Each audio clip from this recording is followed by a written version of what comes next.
আজকে আমরা আপনাদেরকে দেখাবো কিভাবে সুস্বাদু মজাদার পাকিস্তানি পেশোয়ারি বিফ রান্না করতে হয়।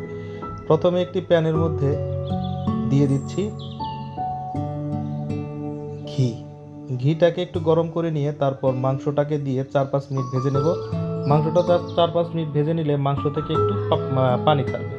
সেই পানি ছাড়ার পর আমরা এখানে যোগ করে দিব ছিলিয়ে রাখা বা খোসা ছাড়িয়ে রাখা আলু, পেঁয়াজ এবং খোসাসহ রসুন। এরপর এই মাংসটাকে 4-5 মিনিট ভাজবো। ভাজার পর আরও পানি ছাড়বে। দেন আমরা একটু ঢেকে রাখবো। ঢেকে রাখলে মাংসটি থেকে আরও পানি ছাড়বে। তারপর আমরা মাংসটির মধ্যে দিব 4-5টা বা স্বাদ মতো লবণ ও কাঁচামরিচ। তারপর আমরা পাত্র ভরে পানি দিয়ে দিব। মাংসটা সিদ্ধ করতে ঠিক যতটুকু পরিমাণ পানি লাগবে।